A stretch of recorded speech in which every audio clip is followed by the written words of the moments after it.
Los 7 secretos ocultos de la Biblia que la Iglesia no quiere revelar. Durante siglos, la Iglesia y los poderosos han ocultado un secreto que podría cambiar para siempre lo que creemos sobre los misterios más profundos de la Biblia. Hoy, aquí en Secretos de la Mente, vas a descubrir una verdad prohibida que estuvo escondida en textos antiguos y que muy pocos se atreven a revelar. Pero la gran pregunta es, ¿estás preparado para enfrentar lo que nadie quiere que sepas? La historia oficial que todos conocemos parece sólida, indiscutible, grabada en piedra. Sin embargo, detrás de esas páginas sagradas que millones repiten cada domingo, existen fragmentos perdidos, libros eliminados y mensajes codificados que jamás fueron contados desde el púlpito. ¿Por qué fueron borrados? ¿Por qué ciertos pasajes quedaron ocultos en sótanos polvorientos, lejos de los ojos de la gente común? Imagina esto. Los primeros cristianos no tenían una sola Biblia. Existían decenas de textos, evangelios y manuscritos que circulaban entre pequeñas comunidades. Algunos hablaban de un Cristo más humano, otros de un Cristo divino que enseñaba secretos reservados solo para iniciados. Y en medio de esa batalla de ideas, la Iglesia oficial seleccionó qué debía sobrevivir y qué debía desaparecer para siempre. Los 7 secretos que hoy vamos a revelar forman parte de esa otra historia, la que fue callada, la que genera incomodidad, la que muchos preferirían que jamás escucharas. Y lo más inquietante es que cada uno de ellos no solo contradice lo que enseñaron los sacerdotes, sino que también abre puertas a verdades que cambian por completo el sentido de la fe, el poder y la espiritualidad. ¿Quieres una prueba?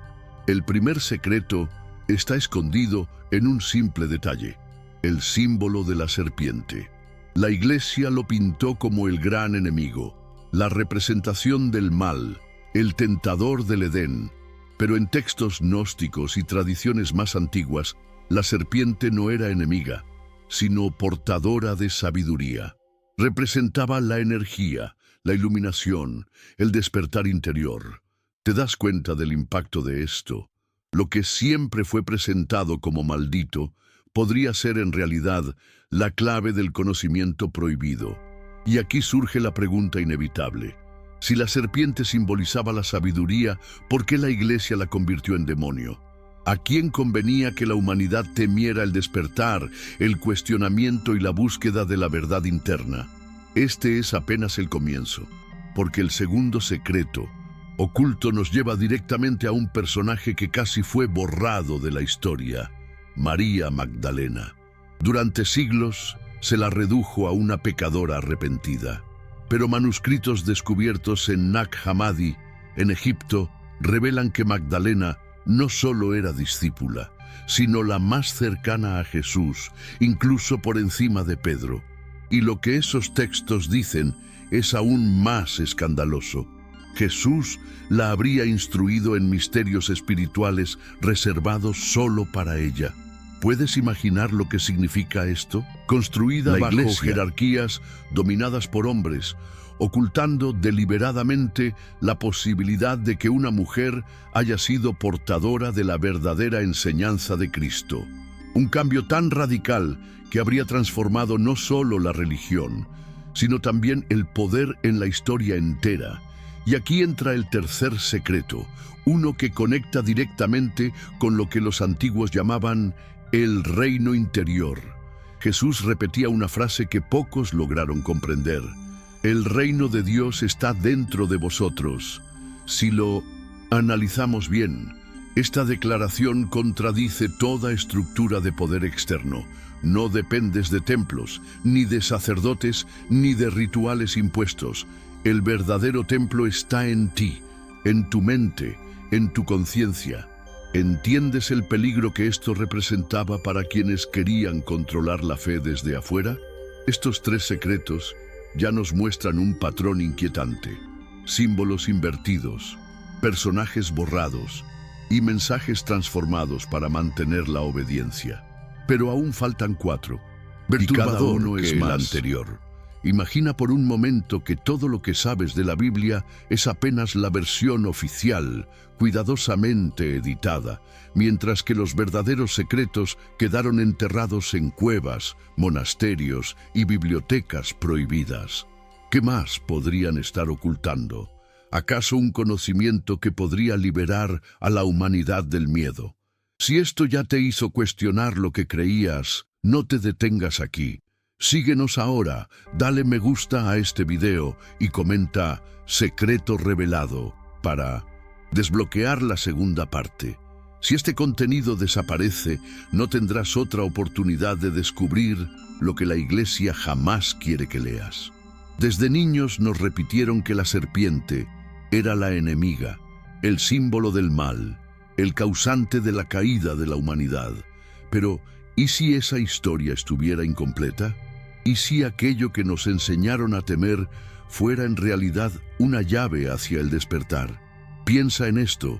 En muchas culturas antiguas, desde la India hasta Mesoamérica, la serpiente fue venerada como guardiana de secretos. En el hinduismo aparece como Kundalini, la energía dormida enroscada en la base de la columna, lista para ascender y despertar la conciencia. En Egipto, la cobra sagrada se asociaba con la sabiduría de los faraones, y en Mesoamérica, Quetzalcóatl, la serpiente emplumada, era un dios civilizador que traía conocimiento a los hombres. ¿Es coincidencia que tantas culturas vieran en la serpiente no un enemigo, sino un guía espiritual? Si en todas partes se la vinculaba con sabiduría, ¿por qué el relato bíblico la presenta como tentadora, como traidora? El Génesis cuenta que Eva fue engañada por la serpiente para comer del fruto prohibido. Pero si leemos entre líneas, notamos algo curioso. La serpiente no miente. Dice que al comer del fruto, los ojos se abrirán y conocerán el bien y el mal. Y eso es exactamente lo que sucede. No fue un engaño, fue una revelación. La serpiente no llevó a la muerte inmediata, sino al despertar de la conciencia. Entonces surge la gran pregunta: ¿por qué se condenó tanto a ese símbolo? Tal vez porque un pueblo que se atreve a cuestionar, a abrir los ojos, se vuelve difícil de controlar. Un pueblo consciente ya no se conforma con obedecer, empieza a buscar dentro de sí mismo. Los gnósticos, aquellos primeros cristianos considerados herejes por la Iglesia oficial, interpretaban este pasaje de forma muy distinta. Para ellos, la serpiente era una liberadora, porque ayudaba al ser humano a salir de la ignorancia impuesta por los arcontes, los falsos dioses que querían mantener a la humanidad sometida. En esta visión, el Dios que prohibía el fruto no era el verdadero Dios de la luz, sino una fuerza menor que deseaba esclavizar. ¿Te das cuenta del giro? Lo que parecía una historia de traición se convierte en un relato de liberación. Lo que la Iglesia llamó pecado original podría haber sido, en realidad, el primer acto de libertad de la humanidad. Y aquí aparece un detalle inquietante. Los gnósticos afirmaban que dentro de cada persona existe una chispa divina, oculta, sofocada por las cadenas de este mundo. La serpiente, al ofrecer el fruto, recordaba al ser humano que no estaba condenado a la ignorancia eterna. Le mostraba que tenía dentro de sí mismo la capacidad de elegir, de despertar, de cuestionar. ¿Comprendes lo peligroso de esta idea para las jerarquías religiosas? Si la humanidad descubría que no necesitaba intermediarios para conectarse con lo divino, los templos perderían poder, los sacerdotes perderían autoridad y la estructura de dominio se vendría abajo. No es extraño que siglos después, cuando la Iglesia consolidó su poder, toda interpretación alternativa fuera perseguida. Se quemaron textos, se prohibieron enseñanzas, se etiquetó de satánico todo lo que se asociara con la serpiente. porque aceptar a la serpiente como símbolo de sabiduría significaba aceptar que el ser humano podía despertar sin necesidad de obedecer ciegamente. Imagina la magnitud de este secreto. La historia entera del cristianismo pudo haber sido construida sobre la inversión de un símbolo. Lo que era luz se presentó como oscuridad. Lo que era liberación se mostró como pecado. Pero aquí hay algo aún más inquietante. En algunos manuscritos gnósticos, la serpiente está asociada con la figura del Cristo oculto, no como enemigo, sino como un eco de la misma función: despertar al hombre del sueño de la ignorancia. ¿Qué pasaría si la serpiente y Cristo fueran dos de la misma enseñanza? ¿Es posible que la mayor mentira de la historia haya sido pintar al conocimiento como maldito? Si es así, ¿qué otras verdades se torcieron deliberadamente para mantener a la humanidad encadenada? No olvides, este es apenas el primer secreto, y ya tambalea la base de todo lo que creíamos incuestionable. Pero el segundo secreto es aún más perturbador, porque no habla de un símbolo, sino de una persona de carne y hueso, una mujer que fue borrada de la historia para que jamás llegáramos a saber lo que realmente significaba el mensaje de Cristo. Si hasta aquí ya sentiste que algo se quebró en tu visión de la Biblia, tienes que seguir. Dale like ahora, suscríbete y comenta con un serpiente para demostrar que quieres la parte 3. Cuando lleguemos a la meta de comentarios, liberaré documentos que casi nadie se atreve a mostrar.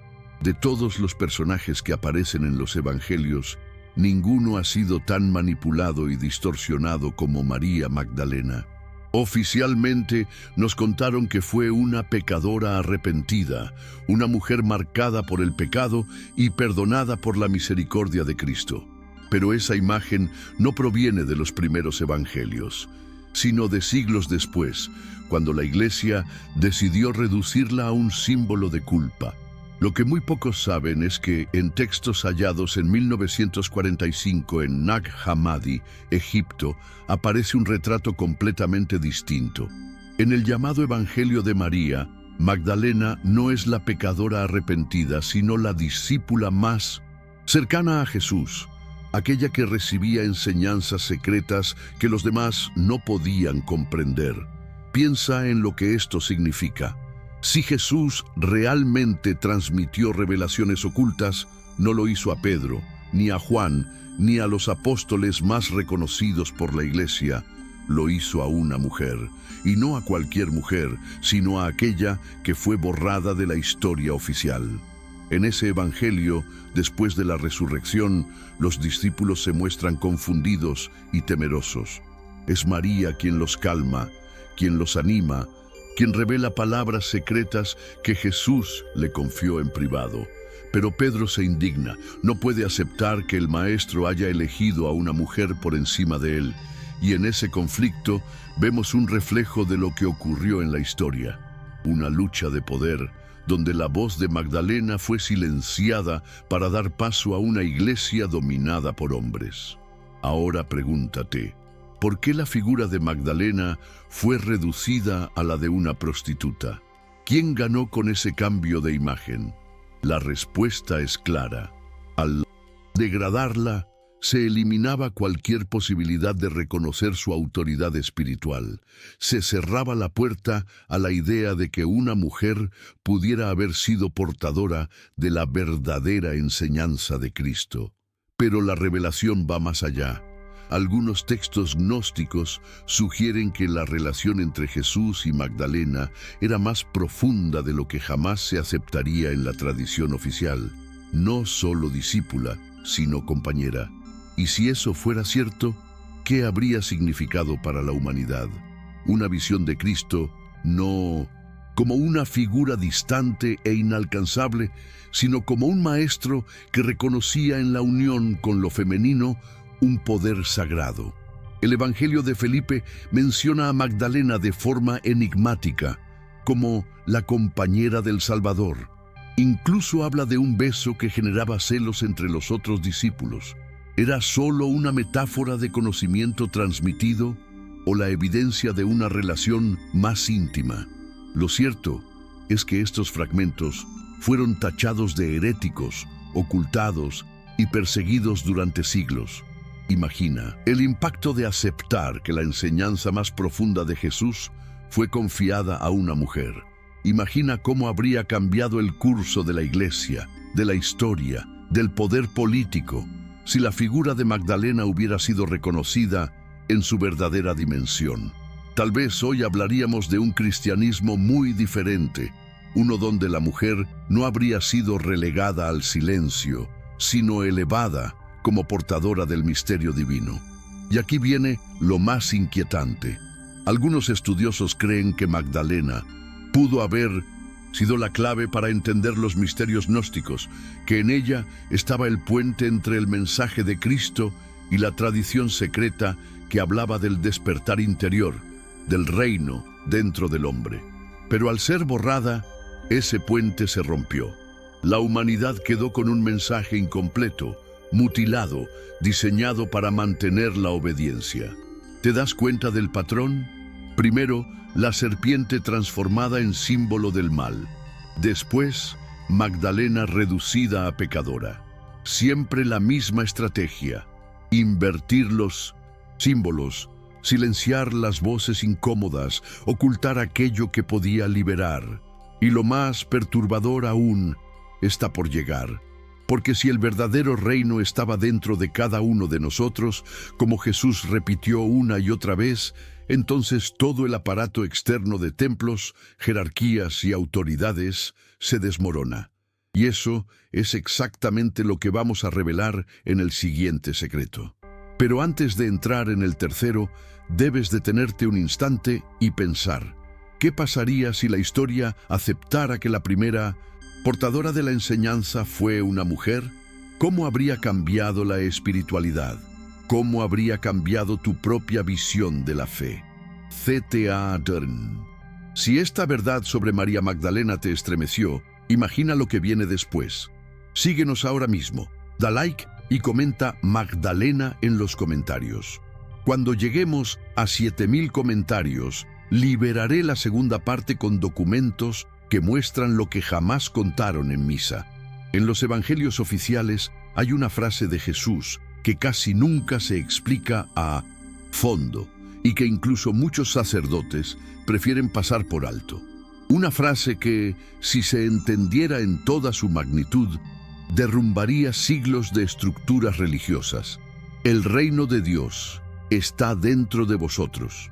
¿Has pensado alguna vez lo que significa? No está en un templo de piedra, no está en rituales controlados por jerarquías, no depende de sacerdotes ni de autoridades. Está dentro de ti, en tu mente, en tu conciencia, en la chispa interior que conecta directamente con lo divino. Esta verdad en toda su dimensión, la consecuencia sería devastadora para quienes pretenden monopolizar la fe. Porque ya no necesitaríamos obedecer ciegamente a instituciones para sentirnos cerca de Dios. Bastaría con mirar hacia adentro, bastaría con despertar lo que siempre estuvo ahí. Los gnósticos lo entendían muy bien. Sus escritos hablan de la chispa divina oculta en cada ser humano, atrapada en un mundo de ilusiones, esperando ser recordada. Para ellos, el reino no era un lugar al que se llegaba después de morir, sino un estado de conciencia al que se accedía aquí y ahora, en vida. Un despertar que transformaba al hombre común en un ser libre, imposible de manipular. Y aquí surge el conflicto. ¿Qué institución podría sostenerse si la gente descubriera que no necesita intermediarios para alcanzar lo divino? Ninguna.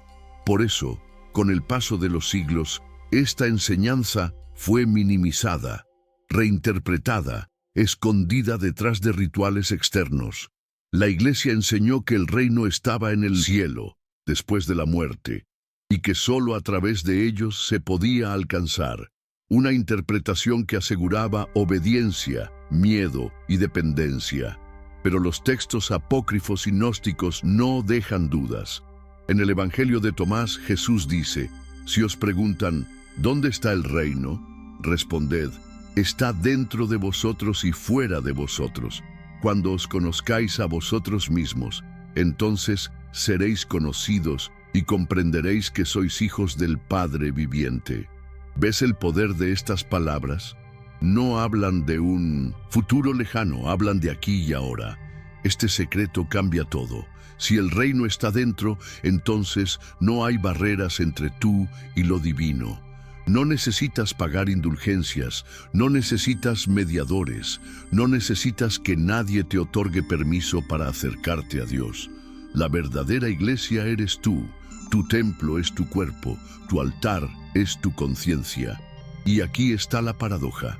Mientras más se escondió esta enseñanza, más fuerte resonó en tradiciones paralelas, en místicos, en herejes que murieron por defender que Dios no estaba en un palacio de mármol, sino en lo profundo del corazón humano. ¿Entiendes lo subversivo de este mensaje?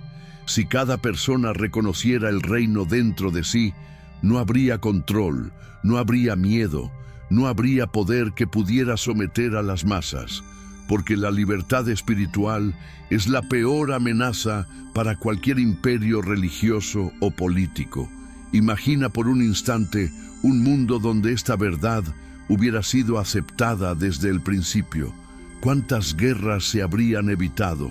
¿Cuántos dogmas jamás habrían existido? ¿Cuánto sufrimiento habría quedado atrás si todos supieran que la puerta al cielo no está custodiada por hombres, sino abierta dentro de su propia alma? Pero no nos adelantemos. Lo cierto es que, al ocultar este secreto, los poderosos fabricaron siglos de obediencia ciega, y lo hicieron con otra maniobra aún más oscura. Seleccionaron qué libros podían formar parte de la Biblia y condenaron al fuego todos los demás. Ese es el próximo secreto, y lo que vamos a descubrir allí puede ser incluso más perturbador que todo lo anterior. CTA 4. Si esta frase de Jesús cambió tu visión, imagina lo que pasará cuando descubras los libros que prohibieron. Suscríbete ahora, dale like y comenta, el reino está en mí. Cuando lleguemos a 10.000 comentarios, revelaré la lista de textos ocultos que la Iglesia jamás quiso que vieras.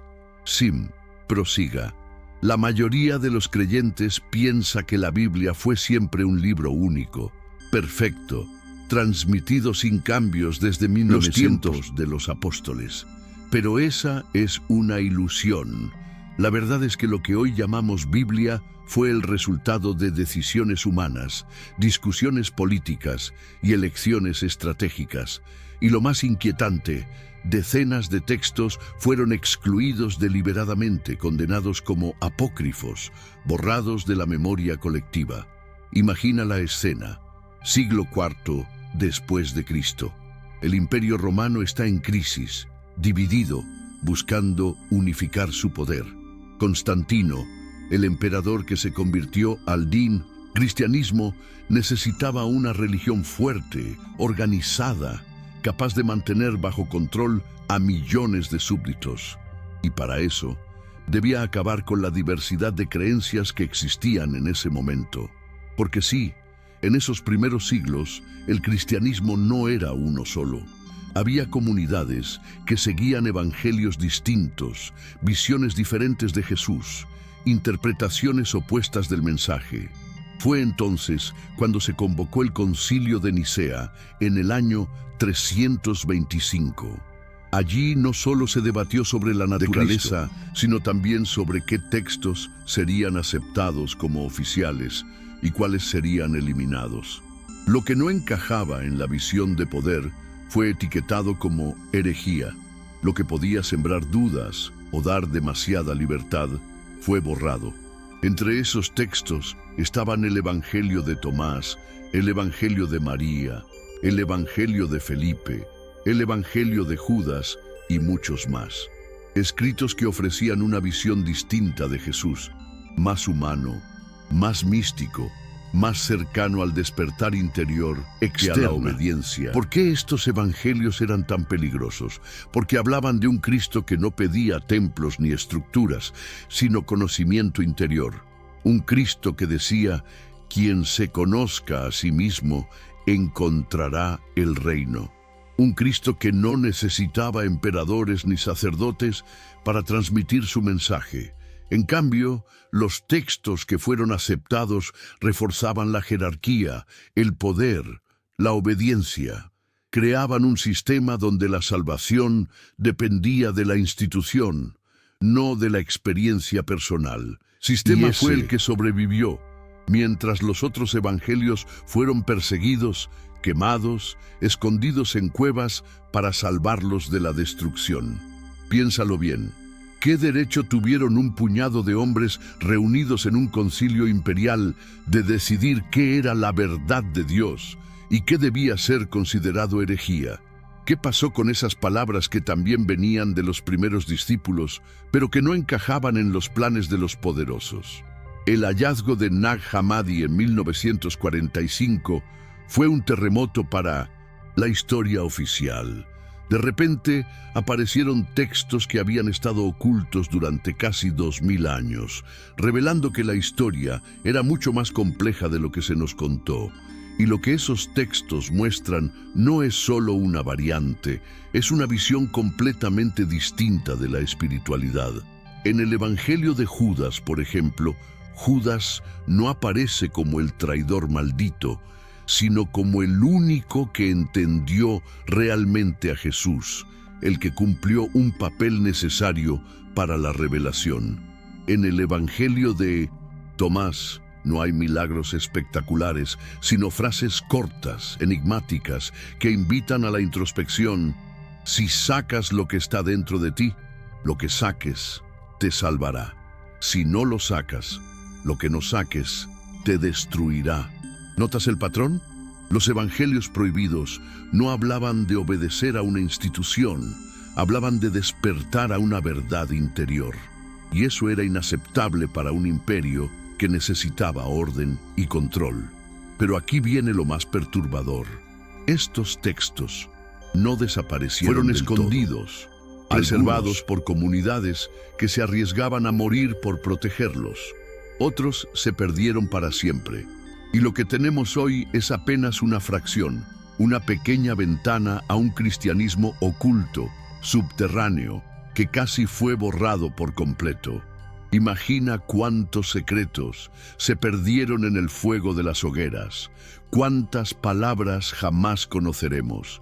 Y sin embargo, lo que sobrevivió ya es suficiente para sacudir los cimientos de todo lo que nos enseñaron. Pero lo más impactante de este cuarto secreto aún está por revelarse, porque no se trata solo de evangelios eliminados. Se trata de la forma en que se construyó la Biblia entera, de cómo se decidió qué debía creer la humanidad durante siglos. Y en ese proceso se escondió una verdad que, de salir a la luz, cambiaría para siempre la forma en que entendemos la fe. ¿Puedes creer que un concilio decidió qué libros leerías y cuáles jamás conocerías? Si esto te indigna, suscríbete ahora mismo, dale like y comenta: libros prohibidos. Solo si superamos los 8000 comentarios, desbloquearé los textos más escandalosos que no aparecen en ninguna Biblia oficial. La pregunta que pocos se atreven a hacer es esta: ¿quién decidió qué textos serían considerados palabra de Dios? La respuesta incomoda: hombres con poder político y religioso, reunidos en concilios, presionados por emperadores, marcando con tinta lo que millones repetirían como verdad absoluta. Lo que hoy conocemos como Antiguo y Nuevo Testamento fue el resultado de siglos de disputas. Durante mucho tiempo, distintas comunidades usaban diferentes colecciones de textos. Algunos grupos veneraban evangelios que otros consideraban sospechosos. Para unos, cartas de Pablo eran esenciales. Para otros, eran secundarios. No existía una Biblia única, sino una diversidad de escrituras en conflicto. Fue solo cuando el cristianismo se convirtió en religión imperial que surgió la necesidad de fijar un canon. Y no lo hicieron buscando la verdad pura, sino la uniformidad, la herramienta de control. El canon bíblico fue un muro. Lo que quedó dentro fue proclamado como divino. Lo que quedó fuera fue condenado como herejía. Pero, ¿qué quedó fuera? No solo evangelios gnósticos. También libros que hablaban de cosmogonías diferentes, visiones espirituales más amplias, incluso textos que presentaban a un Jesús radicalmente distinto. El Evangelio de los egipcios, por ejemplo, mostraba un mensaje de igualdad entre hombres y mujeres, un concepto que desafiaba las estructuras patriarcales del imperio. ¿Cómo podía permitirse semejante texto? Fue destruido. Lo más inquietante es que la Biblia no cayó del cielo como un libro cerrado. Fue editada, recortada, manipulada. Hubo discusiones violentas, votos, decretos imperiales. ¿No es perturbador pensar que lo que millones consideran inmutable fue, en realidad, producto de acuerdos humanos? Piénsalo así. Si Constantino no hubiera necesitado una religión unificada, tal vez hoy tendríamos una Biblia completamente diferente, o varias Biblias, cada una transmitiendo visiones distintas de lo divino. Pero la historia fue otra, la diversidad se apagó y solo quedó la versión oficial. Y lo más escalofriante, muchos de los textos eliminados fueron perseguidos porque contenían la idea de que el verdadero contacto con lo divino era interior. No dependía de templos ni de estructuras. El Evangelio de Tomás insiste en que la luz está dentro de cada hombre, y esa frase sola representaba una amenaza mortal para quienes querían mantener un pueblo obediente. No olvidemos lo que ocurrió con los custodios de estos textos. Comunidades enteras fueron perseguidas, acusadas de herejía, exterminadas. Sus escritos fueron quemados en plazas públicas, como si al destruir el papel pudieran borrar la verdad. Y durante siglos casi lo lograron. Pero los secretos no pueden permanecer enterrados para siempre. En el desierto de Egipto, en cuevas, en bibliotecas ocultas, sobrevivieron fragmentos que hoy nos permiten reconstruir esa otra historia. Y lo que revelan es aterrador para la Iglesia oficial, que el mensaje original de Jesús pudo haber sido radicalmente distinto, que lo que predicaba era libertad interior, no obediencia ciega.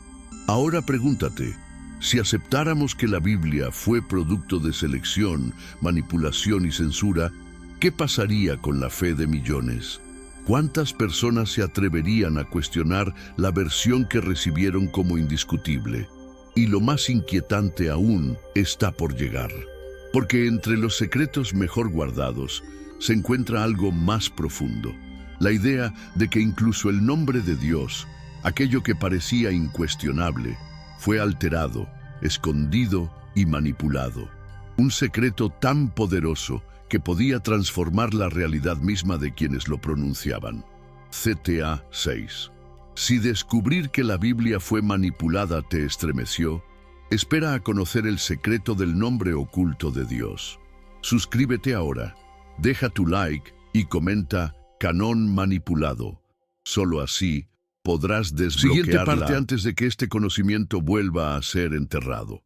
En todas las culturas antiguas, el nombre tenía un poder especial. No era solo una etiqueta para identificar, sino una llave que contenía la esencia misma del ser. Saber el nombre de alguien era, de alguna forma, tener poder sobre él. Y si esto era cierto en lo humano, ¿qué significaba conocer el verdadero nombre de Dios? En la tradición hebrea existe un misterio rodeado de silencio, el tetragramatón. Esas 4 letras sagradas que conforman el nombre oculto de Dios, YHWH, un nombre tan poderoso que, según se decía, no podía pronunciarse. Los sacerdotes lo reemplazaban por títulos como Adonai o Elohim, porque el mero hecho de pronunciarlo podía desatar fuerzas incontrolables. Pero aquí viene lo inquietante. Los textos antiguos insinúan que ese nombre secreto era conocido solo por unos pocos iniciados, y que quien lo conociera y lo pronunciara correctamente, con plena conciencia, podía acceder a un poder espiritual que trascendía los límites humanos. ¿Te das cuenta del impacto? Un simple conjunto de sonidos convertido en llave hacia lo divino. Una contraseña cósmica capaz de abrir dimensiones prohibidas. Los rabinos más antiguos advertían que este conocimiento no podía caer en manos equivocadas. Por eso, según las tradiciones, solo el sumo sacerdote podía pronunciar el nombre en lo más profundo del templo, una vez al año, en el día de la expiación, y lo hacía en susurros, oculto detrás del velo, porque su vibración podía estremecer el universo. Sin embargo, hay indicios de que este nombre fue usado por iniciados en prácticas místicas, no solo como adoración, sino como acceso directo al poder. Los cabalistas hablaban de combinaciones de letras, de permutaciones que contenían secretos de creación y destrucción. Para ellos, el nombre no era una palabra, sino un mapa de la realidad, una fórmula de poder. Imagina lo que esto significa. Mientras la mayoría de los fieles repetía oraciones comunes, unos pocos sabían que existía un conocimiento oculto, que el verdadero contacto con Dios estaba en vibrar con su nombre secreto. Ahora bien, ¿qué ocurrió con este secreto en tiempos de la Iglesia? Exactamente lo que sospechas. Fue silenciado. Hablar del nombre secreto era considerado blasfemia. Investigar sus usos era sinónimo de herejía, porque aceptar que existía una llave mística implicaba admitir que cualquier hombre o mujer, si conocía la fórmula, podía acceder al poder divino, sin pasar por la institución. Pero lo más perturbador es que hay textos gnósticos que sugieren que Jesús mismo transmitió a sus discípulos un conocimiento oculto sobre el nombre, no de forma abierta, sino en conversaciones privadas, enseñanzas reservadas solo para aquellos capaces de comprender su peso. ¿Fue Jesús un guardián del nombre secreto? ¿O tal vez lo usaba en sus milagros, en esas curaciones que desconcertaban a todos? Algunos manuscritos sugieren que cada milagro no era magia, sino la manifestación de una vibración perdida, la del nombre verdadero. Piensa en esto: si el nombre es poder, ¿qué ocurrió con quienes lo conocían? Fueron perseguidos, exterminados, acusados de brujería para asegurarse de que el secreto no sobreviviera. Y aquí surge el eco de una pregunta que incomoda. ¿Qué pasaría si hoy alguien volviera a descubrirlo? Si el nombre secreto pudiera ser reconstruido, estudiado, pronunciado de nuevo, ¿te imaginas el poder que implicaría? El secreto no termina aquí, porque en la segunda parte de esta revelación veremos cómo distintas tradiciones, desde la Cábala hasta textos cristianos ocultos, describen el poder del nombre y su relación directa con la creación.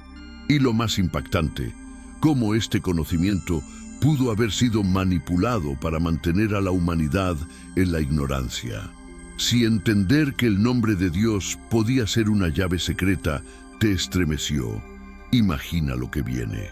Suscríbete ahora, deja tu like y comenta nombre secreto. Cuando este video alcance 12,000 comentarios, revelaré la segunda parte de este misterio que pocos se atreven siquiera a pronunciar. Ya vimos que el tetragramatón, esas 4 letras misteriosas, fue considerado demasiado poderoso para ser pronunciado por la gente común. Pero lo que la mayoría no sabe es que, con el paso del tiempo, ese conocimiento no se perdió del todo. Al contrario, fue preservado, transformado y ocultado en tradiciones secretas como la Cábala. Los cabalistas afirmaban que el nombre no era simplemente un conjunto de letras, sino un código del universo, Cada letra tenía una vibración, cada combinación representaba una fuerza cósmica. Pronunciar el nombre correcto era como tocar las cuerdas invisibles que sostienen la creación. En antiguos textos cabalísticos se habla de los 72 nombres de Dios. No eran nombres como los entendemos hoy, sino combinaciones de letras que funcionaban como llaves espirituales.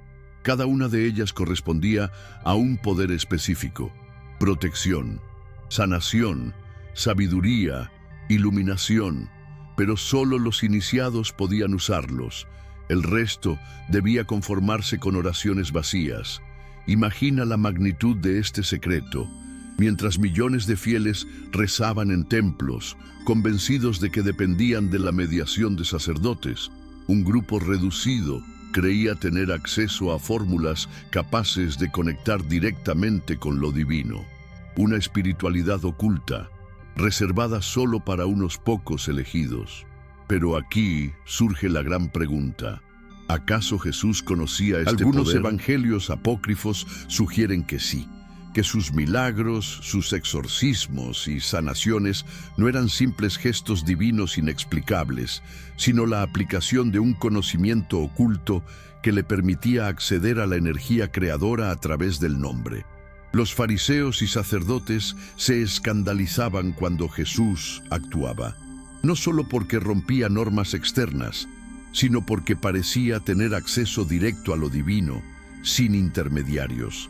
Podría haber sido porque dominaba el secreto del nombre.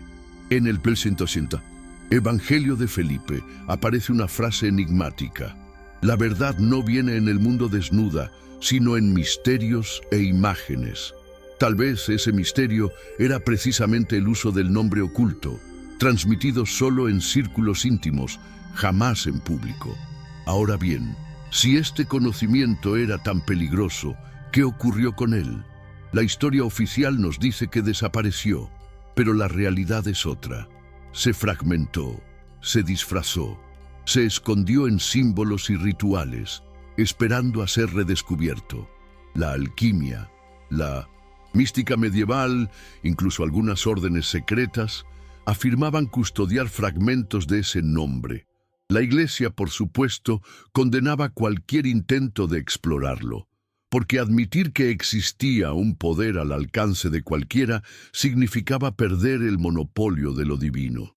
Mejor era llamar a todo eso brujería o herejía y sofocar cualquier curiosidad. Pero lo más inquietante está en lo que dicen algunos manuscritos gnósticos, que Jesús habría transmitido este secreto a un grupo reducido de discípulos después de la resurrección. No a todos, solo a aquellos capaces de soportar el peso de la verdad. Una enseñanza que debía mantenerse oculta porque, en manos equivocadas, podría destruir más que construir. ¿Te imaginas si este conocimiento estuviera hoy disponible para todos? ¿Qué pasaría si cualquiera pudiera acceder al poder del nombre? ¿Sería un despertar masivo de conciencia o un caos incontrolable? El quinto secreto nos muestra algo claro. Siempre existió un esfuerzo por ocultar aquello que podía empoderar al individuo. Y lo que viene a continuación no es menos perturbador, porque el sexto secreto revela que Jesús no solo conocía estas enseñanzas ocultas, sino que él mismo distinguía entre lo que debía decir en público y lo que debía reservar a los iniciados. Si te atreviste a mirar el misterio del nombre secreto, prepárate para lo que viene. Suscríbete ya, dale like y comenta: quiero el secreto 6. Solo si superamos los 10,000 comentarios, abriré la puerta a las enseñanzas reservadas de Jesús para los iniciados. Existe una frase en los evangelios que casi siempre pasa desapercibida, pero que encierra un misterio gigantesco. Jesús dijo: a vosotros se os ha concedido conocer los misterios del reino de Dios, pero a los demás todo se les habla en parábolas. ¿Qué quería decir con esto? Si lo analizamos bien, Jesús mismo admitía que no todos podían recibir las mismas enseñanzas. Había un mensaje público, lleno de parábolas sencillas, y un mensaje oculto, reservado a un círculo íntimo de discípulos, una enseñanza secreta que no podía entregarse a cualquiera. Esto rompe la imagen de un Jesús que predicaba exactamente lo mismo para todos. En realidad, distinguía entre quienes estaban listos para recibir el misterio y quienes solo podían comprender la superficie. La multitud recibía parábolas, los iniciados recibían secretos. Los evangelios apócrifos confirman esta idea. En el Evangelio de Tomás, Jesús dice: «Yo os revelaré lo que no han visto, lo que vuestros oídos no han escuchado, lo que vuestras manos no han tocado y lo que no ha nacido en el corazón del hombre». Palabras que sugieren un conocimiento más allá de lo cotidiano, reservado para pocos. Piensa en lo que esto significa, que el cristianismo que conocemos hoy es apenas la capa superficial del mensaje, que lo más profundo fue escondido, silenciado o transmitido en secreto a lo largo de generaciones. ¿Y qué podía contener esa enseñanza oculta? Los gnósticos afirmaban que se trataba de la verdadera naturaleza del hombre, que dentro de cada ser humano existe una chispa divina, aprisionada en un mundo gobernado por fuerzas oscuras, y que Jesús vino no solo a salvar con palabras, sino a revelar el camino de liberación interior. En esta visión, la cruz no era solo sacrificio, era símbolo de un conocimiento más alto, el tránsito del alma hacia la luz. El reino no era un lugar después de la muerte, sino un estado de conciencia al que solo se accedía con el despertar interior. ¿Entiendes lo radical de esto? Mientras la Iglesia enseñó un cristianismo de obediencia y espera pasiva, los evangelios ocultos mostraban un cristianismo de despertar, transformación y conocimiento reservado. No es casualidad que con el tiempo toda insinuación de enseñanza secreta fuera perseguida, porque aceptar que Jesús tuvo discípulos iniciados significaba admitir que la verdad completa no estaba en los evangelios oficiales, sino en otros textos, en tradiciones ocultas, en símbolos que sobrevivieron bajo tierra. Algunos estudiosos incluso sugieren que estas enseñanzas fueron transmitidas en círculos cerrados durante siglos, disfrazadas en rituales, en sociedades secretas, en movimientos místicos que mantenían viva la chispa de lo que jamás debía ser revelado al pueblo. Pero lo más perturbador está en esto: si Jesús distinguía entre un mensaje público y otro secreto, ¿qué fue exactamente lo que reservó para los iniciados?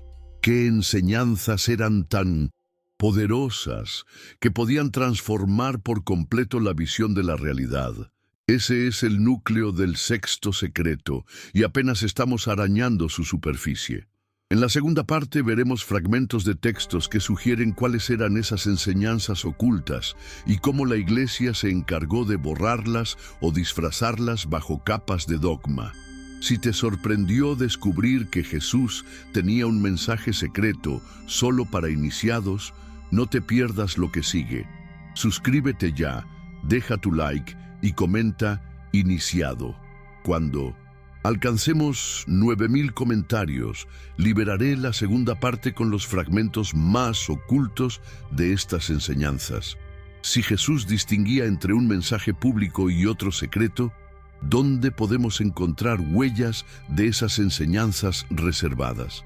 La respuesta está en fragmentos olvidados, en evangelios prohibidos, en frases que sobrevivieron a pesar de la censura.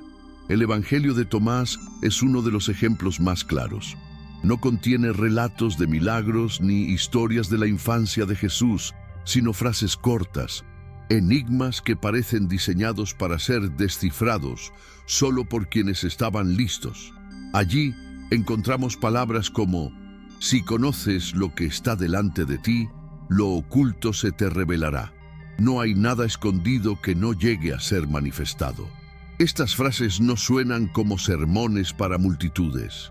Son claves, acertijos, puertas hacia un conocimiento más profundo. Es el lenguaje del iniciado, no del devoto pasivo.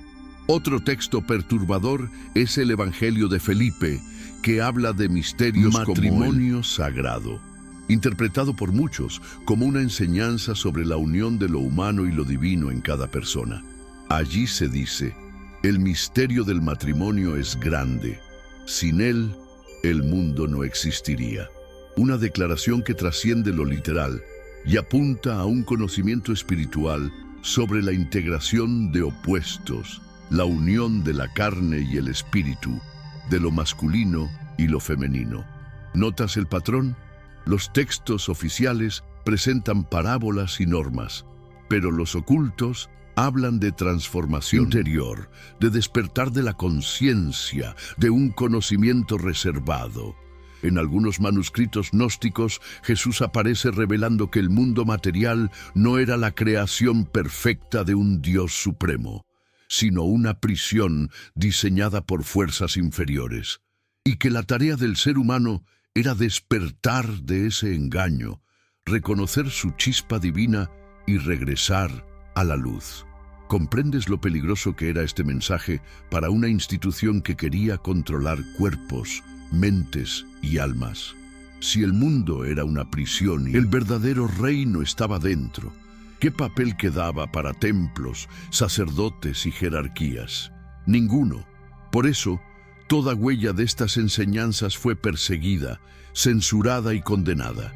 Los herejes que las defendían fueron exterminados, y durante siglos la Iglesia se aseguró de que el pueblo solo conociera la versión oficial.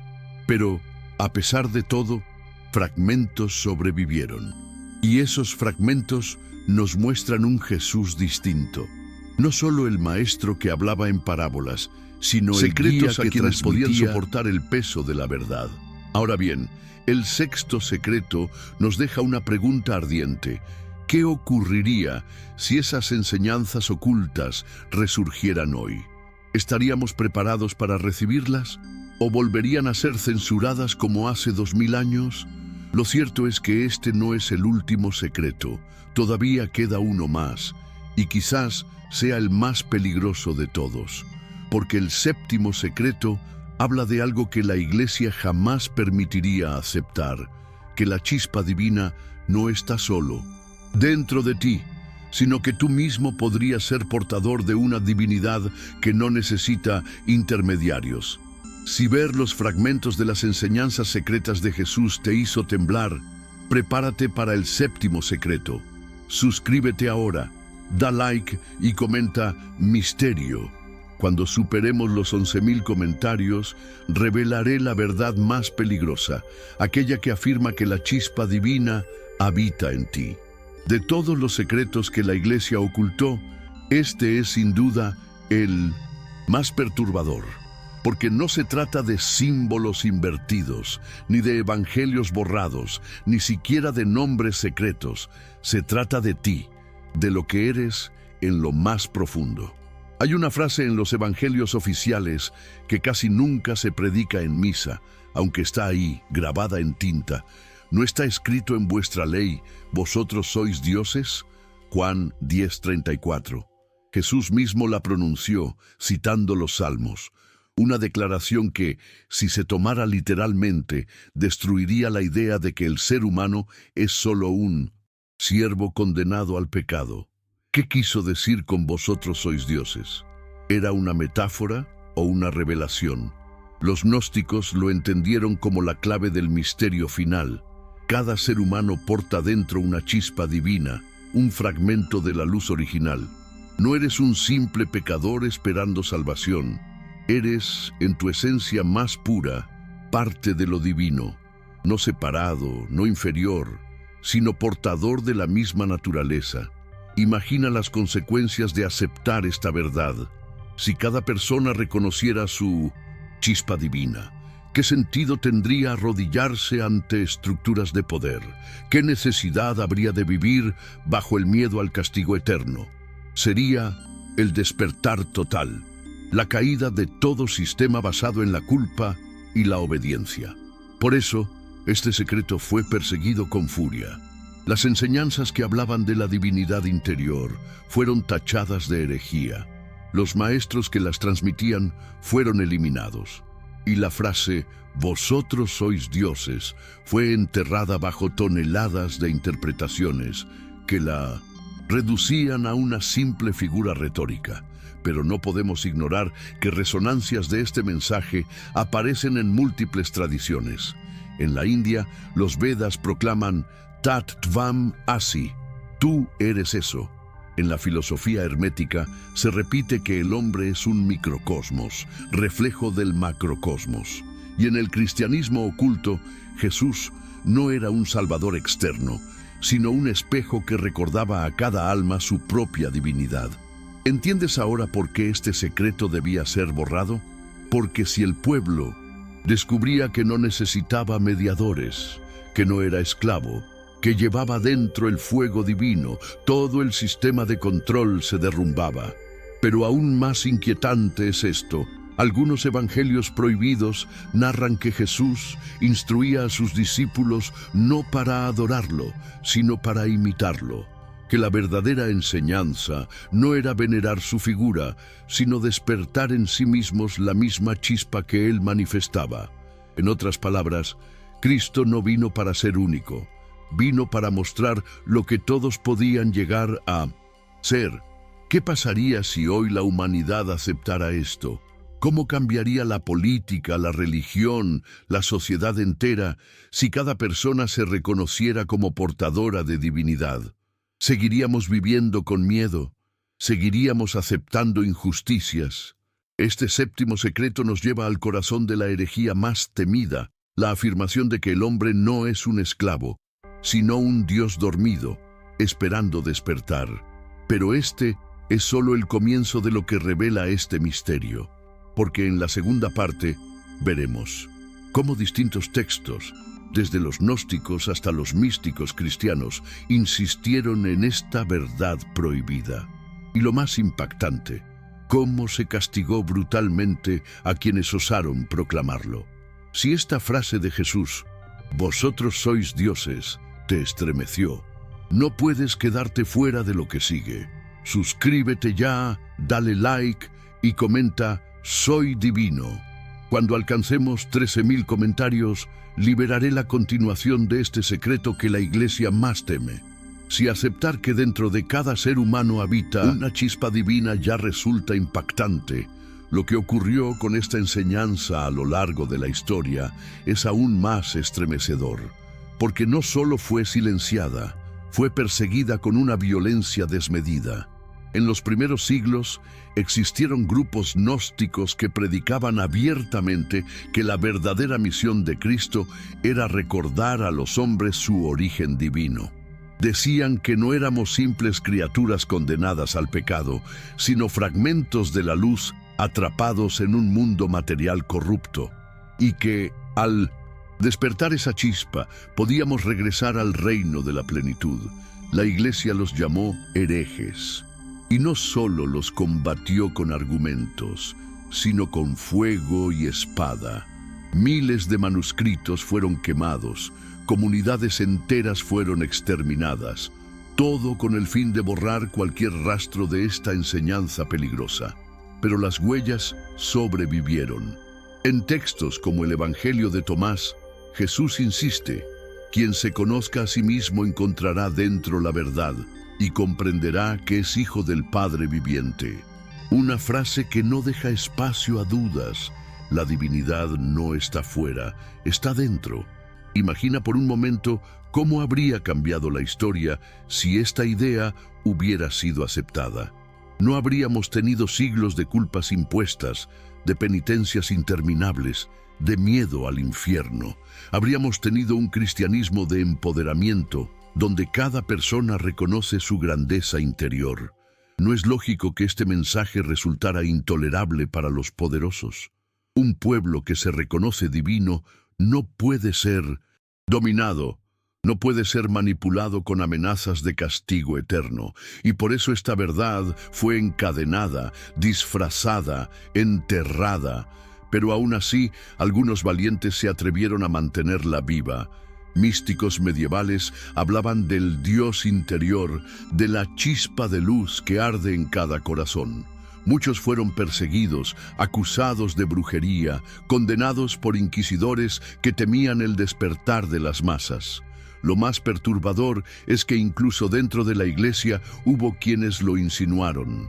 Maestros, como Meister Eckhart en el siglo XIV, predicaban que el hombre debía descubrir a Dios dentro de sí mismo. El resultado: fue acusado de herejía. Una prueba más de que este secreto no podía ser permitido. Y sin embargo, la verdad sigue allí, esperando ser redescubierta. Cada vez que alguien busca en su interior, cada vez que una persona siente que no necesita intermediarios para conectar con lo sagrado, revive el eco de esa enseñanza prohibida. El séptimo secreto no es solo una idea, es una llamada. Una invitación a mirar hacia adentro y reconocer que lo divino nunca estuvo lejos. Y si esto es cierto, entonces toda la narrativa de sumisión se desmorona. Pero no podemos detenernos aquí, porque aún queda el cierre final, la conclusión de todos los secretos. Y en ese cierre abriremos la puerta a un misterio aún mayor. ¿Existe acaso un octavo secreto más profundo que nunca llegó a escribirse, pero que fue custodiado en silencio por aquellos que sabían demasiado? Si este mensaje sobre tu divinidad interior encendió algo en ti, no te detengas. Suscríbete ya, deja tu like y comenta Luz Interior. Cuando alcancemos 15,000 comentarios, liberaré la revelación final, el cierre que unirá todos los secretos y abrirá la puerta a un misterio aún más grande. Has llegado hasta aquí, y eso significa que te atreviste a mirar de frente aquello que durante siglos fue escondido. No cualquiera lo hace, porque enfrentar los secretos ocultos de la Biblia no es un simple ejercicio de curiosidad. Es un choque contra siglos de dogmas, contra estructuras de poder que han mantenido al mundo bajo silencio y miedo. Recapitulemos. El primer secreto nos mostró que la serpiente no era enemiga, sino símbolo de sabiduría, y que la Iglesia transformó conocimiento en pecado para mantener al pueblo en la oscuridad.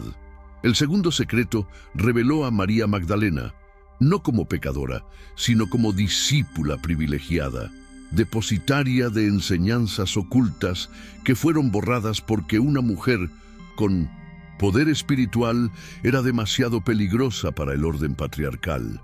El tercer secreto abrió la puerta a una verdad radical. El reino de Dios no está en templos ni rituales externos, sino dentro de cada ser humano, en la chispa de conciencia que late en lo profundo. El cuarto secreto nos hizo mirar con claridad la manipulación del canon bíblico, cómo concilios y emperadores decidieron qué libros serían llamados divinos y cuáles serían quemados como herejía. El quinto secreto expuso el misterio del nombre oculto de Dios, un conocimiento vibracional que podía transformar realidades y que fue sellado para que no estuviera al alcance del pueblo. El sexto secreto nos mostró que Jesús distinguía entre parábolas públicas y enseñanzas secretas, reservadas solo para iniciados capaces de soportar la verdad. Y el séptimo secreto reveló lo más prohibido de todo, que dentro de ti habita una chispa divina, que tú mismo eres portador de lo sagrado, y que esa verdad fue aplastada porque liberaría a la humanidad del miedo y la sumisión. 7 secretos, 7 verdades que, juntas, forman un patrón innegable. La historia fue invertida, manipulada y censurada para que nunca descubrieras tu propio poder. Pero ahora que lo sabes, ¿qué vas a hacer con ello? ¿Volver a cerrar los ojos o atreverte a mirar más allá de la versión oficial? Y aquí viene lo más inquietante. Todo esto, por impactante que parezca, puede no ser el final, porque algunos fragmentos, algunas alusiones casi borradas, que existía un conocimiento aún más profundo, un secreto que ni siquiera los evangelios gnósticos se atrevieron a escribir abiertamente. El octavo secreto. ¿Qué podía ser tan peligroso que no bastó con censurarlo, sino que tuvo que ser silenciado hasta en los textos alternativos? ¿Será que ese secreto hablaba del verdadero origen del hombre? ¿Será que revelaba una conexión directa entre nuestro interior y el universo entero? No lo sabemos aún, pero lo que sí sabemos es que la historia no termina aquí. Este video es apenas el inicio de un viaje que puede llevarte mucho más lejos de lo que imaginabas. La decisión ahora está en tus manos. Si llegaste hasta aquí, eres parte de los pocos que están preparados para conocer lo prohibido. Suscríbete ya, deja tu like y comenta octavo secreto. Solo si miles de ustedes despiertan juntos, liberaremos la revelación final. El secreto que ni siquiera los manuscritos gnósticos se atrevieron a escribir. Hazlo ahora, antes de que este video desaparezca.